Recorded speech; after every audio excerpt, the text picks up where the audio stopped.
just recording a quick update of what I've been doing for the last couple of weeks. Um, Working on this 3D game engine for the Commander X16.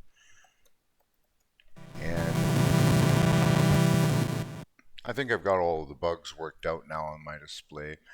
Um, all of the lines that should be straight now are, and it's pretty good. It's pretty good. I mean, all of these images are 64 by 32 images. They're square images that have been squashed down to 64 by 32. So that's pretty darn good considering it's only 2 kilobytes of data there to reproduce. David Murray there. The horizontal flip you can see working. The vertical flip is working. And of course my step up, that's working. So I can do stairs now. And I'm probably going to have to do a write-up and explain how I'm doing all of this. But right now it's averaging about 20 frames per second, which is a little too slow for my liking. I've been using some, besides 8-bit math, which I've been trying to do as much as possible, I've had to do some 16-bit math because the player position is going to be 16-bit. So, and in some cases I have had to go with 24-bit math. So I'm going to be trying to streamline some of that as much as possible. I'm going to try and speed it up.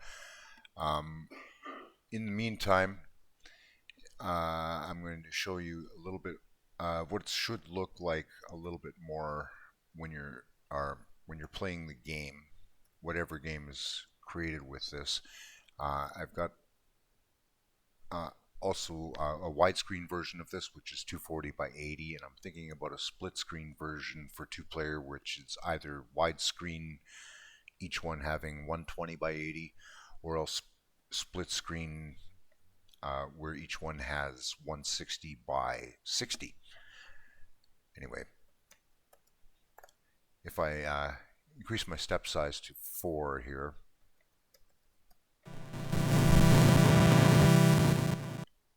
instead of doing all 256, it's only going to be doing 64 steps for a circle. So you can see that it's pretty decent as far as that goes. Some of these more complicated ones, you know, where it's 2 steps up in the same frame, those take a little bit longer, but it's around 20 frames per second on average. These ones here are a little faster. And it's going to be a variable frame rate anyway. I've put in hooks so that during the drawing of a frame, it'll be able to take a step back and look at other things besides drawing. So things like sound and stuff, and not just during interrupts, but the interrupts will be mainly setting flags and not doing much else. It's going to be the pauses in between where it will check for flags and events and so forth, so that it'll be able to handle sound effects and sprites and everything else sort of all at the same time, including player input all at the same time. But anyway, that's what I've been working on. I'm going to continue working on this for a little while longer. I'm going to make a few more test maps, and then I'm going to start working on movement, and hopefully we'll be able to program some cool games using this game engine. So until next time, keep programming, have fun.